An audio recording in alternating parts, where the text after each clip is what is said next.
Hello everyone, welcome back to my channel. आज के अपने इस वीडियो में मैं एक ऐसा कमेंट आपसे शेयर करने वाली हूँ जिससे शेयर करते हुए मुझे बहुत खुशी हो रही है कि किसी की तकलीफ जो पिछले 20 सालों से थी sciatica और स्लिप डिस्क की, और वो ठीक हो रही है। तो यकीन मानिए कि मैंने तो अपना एक्सपीरियंस शेयर किया है कि मैंने क्या क्या किया है और क्या नहीं, और उस चीज़ को अगर लोग यकीन करके फॉलो कर रहे हैं और वो उससे ठीक हो रहे हैं तो वो अपना एक्सपीरियंस शेयर कर रहे हैं, और ये जानकर मुझे बहुत खुशी होती है। और मैं बाकी लोगों तक भी ये शेयर इसलिए करती हूँ जिससे जो अभी ये सोचते हैं ना कि इससे क्या होगा, तो उन लोगों को भी थोड़ा अगर कुछ पॉजिटिव थॉट्स मिल सकें कि हाँ हो सकता है, तो वो भी करेंगे और यकीनन वो भी रिलीफ पा सकते हैं। तो आज मैं उनका कमेंट शेयर करूंगी। इसके अलावा मैं आप लोगों की जो सवाल हैं कमर दर्द या स्लिप डिस्क से रिलेटेड, उनके आंसर देने की मैं कोशिश करूंगी। तो बने रहिए मेरे साथ एंड तक। वीडियो अच्छी लगे तो लाइक, शेयर एंड सब्सक्राइब, और प्लीज़ बेल आइकन भी प्रेस कर दें जिससे आपको आने वाली वीडियोस की नोटिफिकेशन मिलती रहे। तो चलिए शुरू करते हैं। तो जो कमेंट आया है वो अंजना जी का है, जिसके बारे में मैं आपसे पहले बता देती हूँ। उन्हें 20 साल से sciatica का पेन था, और sciatica और स्लिप डिस्क दोनों ही थी उन्हें। 20 साल से वो इस दर्द में थी और उन्होंने बहुत सारे ट्रीटमेंट लिए हैं। आपको पता है 20 साल का अरसा बहुत लंबा टाइम होता है, तो यकीनन हर कोई कोशिश करता है कि मैं ठीक हो जाऊं, तो हर तरह की उन्होंने कोशिशें की होंगी। और अभी उन्होंने मुझे जो कमेंट करके बताया है उसमें उन्होंने कहा है कि 2 महीने पहले ही उन्होंने मेरी वीडियो देखी है, और उस वीडियो में जो मैंने बताया है आप लोगों को, जब कोई यकीन करता है ना तो वो बाकी चीज़ें भी ढूंढता है। तो मेडिसिन जो मैंने यूनानी मेडिसिन का नाम आपसे शेयर किया था कि जो मैंने ली थी, वो मेडिसिन उन्होंने ली है। और बाकी के जितने भी खाने के परहेज हैं और जितने फिजिकल परहेज हैं, जो मैं आगे आपको जब मैं क्वेश्चन के आंसर दूंगी वो सब कुछ मैं बताने वाली हूँ आपको, तो जिनको नहीं पता है वो भी जान जाएंगे। तो वो सब किया, मालिश और सिकाई भी की होगी, यकीनन मुझे यकीन है, क्योंकि जब उन्होंने कहा है कि वो फॉलो करती हैं तो बिल्कुल कर रही होंगी। और इस तरह से 20 साल का जो दर्द था वो 2 महीने में चला गया है, और ये बहुत ही खुशी की बात है मेरे लिए भी, उनके लिए भी। तो मैं ये मान के चलती हूँ कि अगर आप तकलीफ में हैं, अपना हौसला बनाए रखें, अपना यकीन बनाए रखें। और आप एक चीज़ हम लोग बड़ों से सुनते आ रहे हैं हमेशा से कि यकीन पे दुनिया कायम है, तो उसमें कुछ भी ये नहीं जा रहा है आपका। आपको जो फिजिकल परहेज मैं बोलती हूँ वो, और जो खाने के परहेज हैं, मालिश और सिकाई, ये सब आपके अपने हाथ में है, आप कर सकते हैं। इसके लिए आपको कहीं जाने की ज़रूरत नहीं है ना, किसी से कुछ करवाना नहीं है, आपको खुद से करना है। तो वो करके देख लीजिए, अगर आपको रिलीफ आ जाता है तो मच बेटर है ना, और अगर नहीं आता तो जैसे आपको ठीक लग रहा है आप करते ही आ रहे हैं।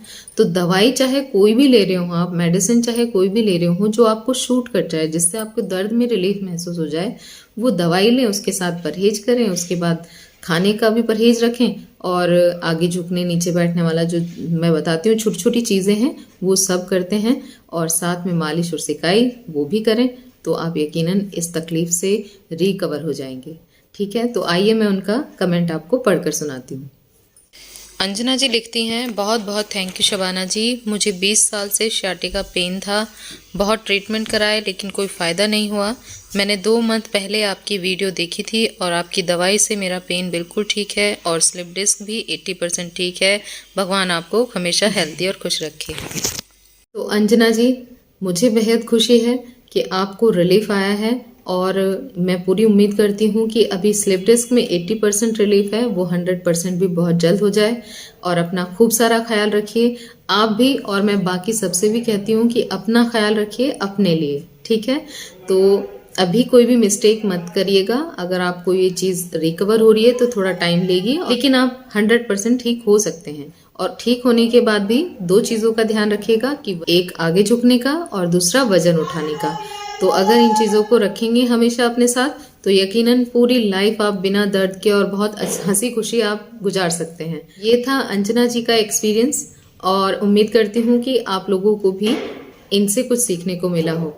अब मैं आप लोगों के सवाल ले रही हूँ जो आप लोगों ने मुझसे कमर दर्द से और स्लिप डिस्क से रिलेटेड पूछे हैं। तो सबसे पहला सवाल जो है वो अलीम खान का है, और वो लिख रहे हैं, अस्सलाम वालेकुम। वालेकुम अस्सलाम। आपकी दवा बताई हुई जो थी वो ले रहे हैं।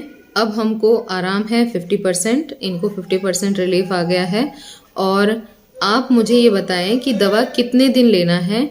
आपका बहुत बहुत शुक्रिया। तो देखिए, दवाई लेने का मैं एक चीज़ बता सकती हूँ कि अगर आपको दर्द बिल्कुल चला गया है तो आप मेडिसिन को हाफ कर सकते हैं, जैसे मैंने की थी, है ना। तो अगर बिल्कुल दर्द नहीं है तो हाफ मेडिसिन लेते रहें और फिर उसे थोड़ा लंबे टाइम तक ले लें, कम से कम 5-6 महीने आप आगे कंटिन्यू रखें। पर परहेज भी साथ में करना है, मेडिसिन के परहेज को छोड़ना नहीं है।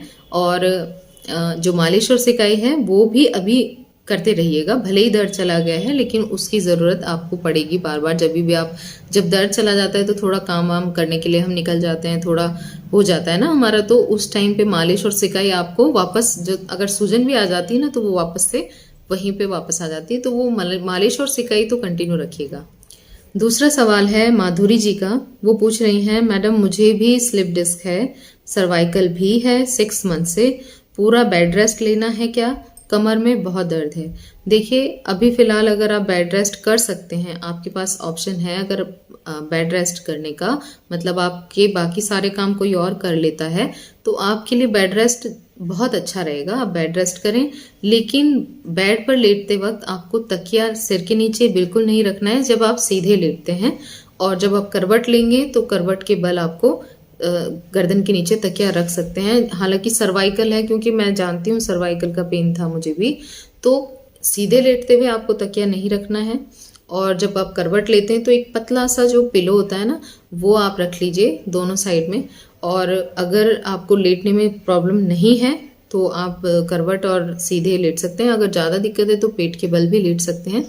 तो बस गर्दन को उठाना नहीं है, हमेशा ही ध्यान रखिए कि आगे की तरफ झुकना नहीं है किसी भी तरीके से। जो भी मैं कहती हूँ कि आपको जरा जरा सी चीज़ें ध्यान रखनी है कि नहाते वक्त अगर सिर आज तक आगे धोते आए हैं तो बिल्कुल चेंज कर दीजिए अपनी हैबिट, हमेशा पीछे की तरफ सिर करके और पीछे की तरफ ही वॉश कीजिए वहीं से, तो आपकी गर्दन आगे की तरफ बैंड होगी नहीं, ठीक है, पहली बात। और आपको किसी भी तरीके से आपको जो चेयर की पोजीशन है उससे नीचे नहीं बैठना है, किसी भी हालत में नहीं बैठना है। तो नहाते हुए उसमें 1.5 फुट का जो स्टूल आता है वो आप यूज़ करें, ठीक है, या आप चेयर यूज़ करें। और टॉयलेट के लिए आपको मैंने बताया है कि जिनको भी कमर में दर्द है, वो लेडीज़ हों या जेंट्स हो, जेंट्स भी पहन के जा सकते हैं। लेडीज़ की चप्पलें आती हैं, थोड़ी हील वाली होती हैं, तो वो टॉयलेट के लिए आप इस्तेमाल कर सकते हैं। तो लेडीज़ हो चाहे जेंट्स हो, वो अपने टॉयलेट के लिए अगर नॉर्मल जो हमारे इंडियन टॉयलेट है उसके लिए वो यूज़ कर सकते हैं। वो बेनिफिशियल होती है, आपको कमर दर्द में उस वक्त आपको ज़्यादा तकलीफ नहीं होगी जो नॉर्मल सीट है। अदरवाइज़ अगर इंग्लिश सीट है तो फिर तो कोई प्रॉब्लम है ही नहीं, है ना। तो इन चीज़ों का ध्यान रखें। खाने में आपको चावल और आलू, अरबी, गोभी, है ना, ये चीज़ें, खट्टी चीज़ें, दही, नींबू, खट्टे फल, ये सब अवॉइड करना है। तो ये खाने के कुछ परहेज होते हैं। गैस्ट्रिक वाली चीज़, राजमा, छोले, उड़द की दाल, ये बिल्कुल बंद करनी है। उड़द की दाल तो बिल्कुल खानी ही नहीं है। मैंने उड़द की दाल 5-6 साल तक तो बिल्कुल भी नहीं छुई। हालांकि अब थोड़ा थोड़ा हम खाने लगे हैं, पर मुझे डर लगता है उड़द की दाल से, क्योंकि उससे बहुत गैस बनती है। जो लोग खाते नहीं है ना, उन लोगों को प्रॉब्लम ज़्यादा होती है। तो इन चीज़ों का कुछ ध्यान रखेंगे। और साथ में जो मेडिसिन, आपने अभी तक जो मेडिसिन ली हैं, अगर उनसे आपको बेनिफिट नहीं है तो आप किसी दूसरी मेडिसिन को ट्राई करिए, चाहे वो आयुर्वेदिक हो, चाहे यूनानी हो, चाहे होम्योपैथी हो, तो आप ट्राई करें। और साथ में ये चीज़ें सब करनी है। उसके साथ साथ मालिश और सिकाई ये भी आपको करनी है। जो ऑयल मैंने बताया है वो बेस्ट है मेरे हिसाब से, वो बहुत बेहतरीन तेल है।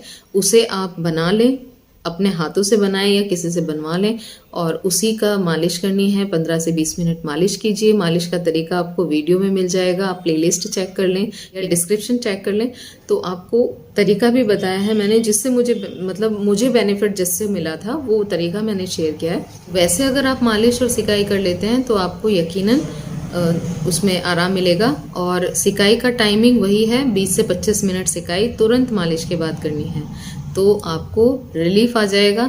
और बाकी की चीज़ें आपको डिस्क्रिप्शन में मिल जाएंगी, वो जो भी आप ढूंढना चाहते हैं, या फिर मेरी प्लेलिस्ट चेक करेंगे तो आपको मिल जाएंगी। तो ये सभी के लिए है जिनको भी क्वेश्चंस थे कि क्या करना है क्या नहीं करना है। किसी को बहुत ज़रूरी बात करनी है तो मेरा इंस्टाग्राम है आप चैनल पे जाके भी अबाउट सेक्शन में देख सकते हैं, वहाँ से आप इंस्टाग्राम पर मुझे मैसेज कर सकते हैं। अगर कोई बहुत ही क्वेरी है जो आपको अभी तक मिली नहीं है उसका आंसर, तो आप वो वहाँ पे मुझसे पूछ सकते हैं। अगला सवाल एडिटिंग स्काई करके चैनल है उनका है। वो पूछ रहे हैं, मैडम मुझे भी डिस्क है, पीठ से गर्दन तक दर्द हो रहा है, इसके लिए क्या करना चाहिए? तो देखिए, जो अभी पहले आपसे पहले जो कमेंट मैंने शेयर किया है उसके लिए जो कुछ भी मैंने बताया सेम वही सवाल है कि गर्दन और कमर में दर्द है तो उनको क्या करना चाहिए। तो वो सब आपके लिए भी है, आपको फॉलो करना है वो सब, और फिर आप देखिए कि आपको कितना रिलीफ आता है। इनके बाद पवन जी का सवाल है। वो पूछ रहे हैं, मैडम मेरे को L5S1 में प्रॉब्लम है, मेरे को बाथरूम पेशाब पर कंट्रोल नहीं है, 6 महीने हो चुके हैं। देखिए, L5S1 की जो प्रॉब्लम होती है ना, क्योंकि मैं इससे गुजरी हूँ, मुझे पता है L5S1 में जब प्रेशर आता है तो मोटी नर्व जो होती है उस पे प्रेशर आ जाता है, और उसकी वजह से कई सारी चीज़ें होती हैं। जैसे मेरे दोनों पैरों में कमजोरी आ गई थी, मैं खड़ी होती थी तो मुझे लगता था मैं गिर जाऊंगी, मुझे पैरों पे सपोर्ट नहीं मिल रहा था पैरों से भी। और इसके अलावा मेरा जो यूरिन पे जो कंट्रोल होता है वो मेरा छूटने लगा था, मतलब काफ़ी हद तक छूट गया था, तो मुझे टेंशन भी हो गई थी। हालांकि जब मैंने मेडिसिन स्टार्ट की हैं और ये परहेज मैंने फॉलो करने स्टार्ट किए तो मेरी ये सारी प्रॉब्लम जो थी ना, सोनपन, झंझनाहट और जो कपकपाहट होती थी मेरी कमर में, रीढ़ की हड्डी में और फिर पूरी बॉडी में फैल जाती थी, तो वो सब कुछ मेरा फिर ठीक होने लगा। और वो मेडिसिन मैंने जो आपको बताई है, आप चाहें तो वो ट्राई कर सकते हैं या फिर किसी यूनानी डॉक्टर से कंसल्ट कर लें अगर आप एलोपैथिक नहीं लेना चाहते हैं। तो मेडिसिन के साथ ये सब करेंगे तो यकीनन आपकी रिकवरी हो जाएगी, आप इतना परेशान ना हो, क्योंकि जब आपका यूरिन पे से कंट्रोल जाता है ना तो लोग घबरा जाते हैं। तो घबराना नहीं है, जैसे ही आपकी डिस्क रिपेयर होना स्टार्ट होगी आपकी प्रॉब्लम्स अपने आप सॉल्व हो जाएंगी। बस आपको मेहनत इतनी करनी है कि आपको खाने के परहेज और आपके फिजिकल परहेज पे बहुत ध्यान रखना है मेडिसिन के साथ। तो उम्मीद करती हूँ कि आप समझ गए होंगे। साथ में मालिश और सिकाई जरूर करिएगा, क्योंकि मैं हमेशा इस चीज़ को कहती हूँ कि मालिश और सिकाई बहुत ज़्यादा सपोर्ट देती है आपको ठीक होने में। एक सवाल मुझे विक्की जी का है, उन्होंने पूछा है, मैम क्या खाना खाने के बाद भी एक्सरसाइज कर सकते हैं क्या? तो देखिए, खाना अगर आपने अभी अभी खाया है तो आप एक्सरसाइज नहीं कर सकते हैं। खाना खाने के कम से कम 4 घंटे के बाद ही आप एक्सरसाइज करें। या अब जाहिर सी बात है कि आपने अगर अभी नाश्ता किया है तो 4 घंटे बाद ऑलरेडी आपके खाने का टाइम होने वाला है ना, तो उससे पहले ही आप एक्सरसाइज कर लें, यानी कि खाना खाने से 1 घंटे पहले एक्सरसाइज कर लें या खाना खाने के 4 घंटे के बाद एक्सरसाइज करें। तो दिन में 3 बार आप खाना खाते हैं तो उसके अकॉर्डिंग आपको जब भी वक्त मिलता है आप एक्सरसाइज कर सकते हैं। और ध्यान रखें कि एक्सरसाइज करने से आपको दर्द बढ़ना नहीं चाहिए। अगर आपको ज़्यादा वक्त हो गया एक्सरसाइज करते हुए और दर्द में आराम नहीं है तो फिर आप सोच समझ के एक्सरसाइज करें जो आपको सही लगे। इसके बाद जो सवाल है वो मिर्जा बॉय का है और वो लिखते हैं, क्या स्लिप डिस्क में ज़्यादा देर बैठने के परहेज के सिवा ज़्यादा देर खड़े होने का भी ध्यान रखना है और कितने टाइम? तो जी हाँ, बहुत ज़रूरी है कि ना तो ज़्यादा देर बैठें और ना ज़्यादा देर खड़े हों। और इससे रिलेटेड मैंने अपना एक्सपीरियंस ऑलरेडी शेयर किया है। जिनको पता है कि मैंने आप लोगों को बताया था कि मैं बिल्कुल ठीक हो गई थी, कई किलोमीटर भी मैं चल सकती थी, वॉक कर सकती थी, जबकि उससे पहले मैं बेड पर बिल्कुल लेटी हुई थी, है ना।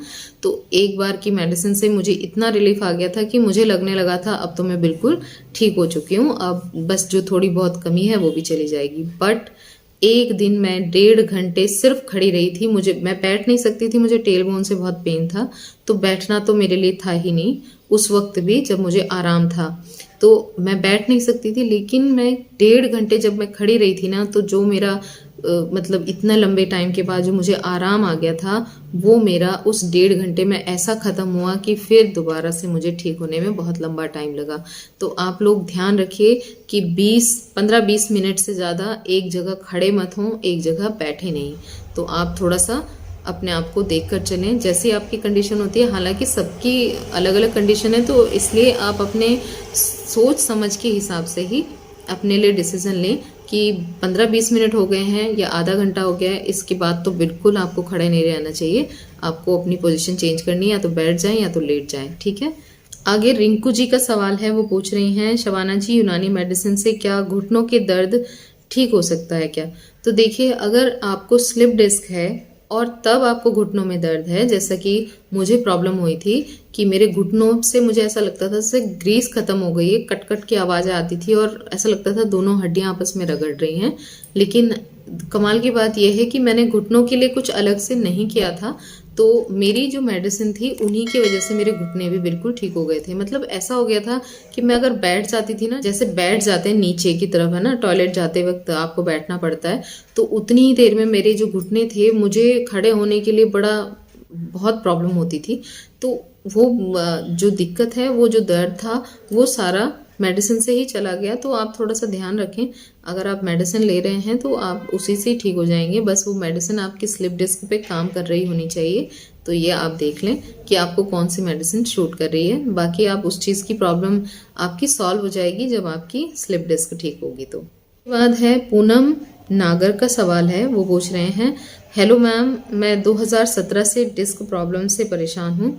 बहुत डॉक्टर्स को दिखाया है और सर्जरी का बोला है, न्यूरो ऑर्थोपेडिक को भी दिखाया है, मसाज और फिजियोथेरेपी भी बहुत करवाई है, लेकिन मेरा पेन आगे बढ़ता ही जा रहा है। मैं 2 साल से होम्योपैथिक मेडिसिन भी ले रही हूँ, लेकिन अब मेरी उम्मीद ख़त्म होती जा रही है और अब आप बताएं मैं क्या करूँ। तो देखिए पूनम जी, अगर आपने मुझसे पूछा है कि अब आपको क्या करना चाहिए, तो क्योंकि आपको 2017 से प्रॉब्लम है, आपने शेयर कर ही दिया है कि आपने क्या क्या चीज़ें ट्राई कर ली हैं, तो अब मैं आपको यही सजेस्ट करूँगी कि या तो आप यूनानी डॉक्टर या यूनानी हकीम, जो हड्डी के हकीम होते हैं, उनसे कंसल्ट करके मेडिसिन लें। तो वो भी आपको सोच समझ के करना है, क्योंकि अच्छे डॉक्टर या हकीम से ही मिलें। और इसके अलावा आप चाहें तो वो मेडिसिन ट्राई कर सकते हैं जो मैंने ट्राई की हैं, तो वो मेडिसिन आप लेकर देख लें। उसके साथ जो जो चीज़ें मैंने ऑलरेडी बताई हैं, तो वो सब चीज़ें भी आपको बहुत ईमानदारी से फॉलो करनी है, तो आपकी प्रॉब्लम धीरे धीरे कट जाएगी। देखिए, मैं यहाँ पर क्लियरली बताती हूँ, मैं स्टार्टिंग से बोल रही हूँ कि मैंने 1 साल तक कंटिन्यू मेडिसिन ली थी, जिसमें मुझे 70-80% रिलीफ आ गया था। उसके बाद मुझे टाइम लगा है, मतलब टोटल जो था वो 3 साल मैंने मेडिसिन ली है, अगले 2 साल मैंने हाफ ली है मेडिसिन। तो आप लोग जल्दी वाला अगर सोच के कर रहे हैं तो वो तो मैं नहीं कह सकती हूँ उसके बारे में। आप देख लें, अगर आप धीरे धीरे ठीक हो सकते हैं और इस तरह से हो सकते हैं। हालांकि जिस तरह से अभी मैंने स्टार्टिंग में जो कमेंट शेयर किया है, वो 20 साल से परेशान थी, लेकिन उन्होंने सिर्फ 2 महीने में अपने दर्द को दूर कर लिया है। तो अगर आप लोग ईमानदारी से परहेज फॉलो करेंगे मेडिसिन के साथ, तो आपका भी प्रॉब्लम सॉल्व हो सकता है। घबराएं नहीं, अपने माइंड को पॉजिटिव रखें, पॉजिटिव थॉट्स क्रिएट करें। ज़्यादा परेशान होने की ज़रूरत नहीं है, घबराने की ज़रूरत बिल्कुल नहीं है, क्योंकि ये प्रॉब्लम ठीक हो जाती है। और मैं हमेशा से ही कहती हूँ कि अगर एक चीज़ किसी के लिए वर्क नहीं करती है तो आप पहले रुक जाएं। मतलब ऐसा नहीं है कि आपने एक चीज़ ट्राई की है और आपको 10 दिन में या 5 दिन में आपको रिलीफ नहीं दिखा तो आप तुरंत कहें कि नहीं जी, इससे नहीं आने वाला है ना। तो थोड़ा थोड़ा पेशेंस रखें। ऐसे बहुत से लोग मेरे साथ जुड़े हुए हैं जिनको इंस्टेंटली तो रिलीफ नहीं आया, लेकिन जैसे 10-15 दिन हो गए उन्हें नहीं आराम दिखा, लेकिन 20 दिन बाद वही कमेंट करके बताते हैं कि जी 80% हमको आराम आ गया है। तो थोड़ा सा आपको काम करने दीजिए मेडिसिन को अपने ऊपर, है ना। तो आप घबराना नहीं है। अगर किसी को बहुत ज़्यादा लंबी प्रॉब्लम हो गई है तो भी आप धीरे धीरे उस चीज़ को रिकवरी की तरफ ले जाएं। अपना जो पेशेंस है वो बना कर रखें, अपने भरोसे को टूटने मत दें, क्योंकि आपके लिए अगर प्रॉब्लम भेजी गई है ना, ऊपर वाले ने हमें किसी प्रॉब्लम में डाला है, तो उसका सॉल्यूशन भी मौजूद है। उसे ट्राई ज़रूर करें, मेहनत आपकी होगी और रिजल्ट भी आपको उसका वैसे ही मिलेगा। तो आप ट्राई ज़रूर करें। तो मेडिसिन का मैंने नाम वगैरह सब कुछ डिस्क्रिप्शन में बता रखा है, वीडियो में लिंक डिस्क्रिप्शन में है, वहाँ से आप देख लें। और आप चाहें तो कंसल्ट करके ले लें, वो आपकी इच्छा है। तो ये सब करेंगे तो यकीनन आपको भी बेनिफिट होगा। अगर आपको रिलीफ मिलता है तो शेयर ज़रूर करिएगा। और इसके अलावा मैं उन लोगों का भी बहुत शुक्रिया अदा करती हूँ जो अपना टाइम देते हैं, जो आकर अपना एक्सपीरियंस जो है वो शेयर करते हैं। और जब आप एक्सपीरियंस बताते हैं तो प्लीज़ वो भी बताइए, क्योंकि लोग जानना चाहते हैं कि आपको कब से प्रॉब्लम थी और आप कौन सी मेडिसिन ले रहे हैं और कब से ले रहे हैं। तो अगर आप थोड़ा सा वो भी शेयर कर दें तो बहुत अच्छा रहेगा। तो उम्मीद करती हूँ कि आज की वीडियो आपको पसंद आई हो, कि सवालों के जवाब आपको मिल गए हों। तो उम्मीद करती हूँ कि आज की वीडियो आपको अच्छी लगी। वीडियो अच्छी लगे तो like, share and subscribe. Video को ज़्यादा से ज़्यादा लोगों तक शेयर करें जिनको इसकी ज़रूरत है। तो बस आज के लिए इतना ही, मिलते हैं नेक्स्ट वीडियो में।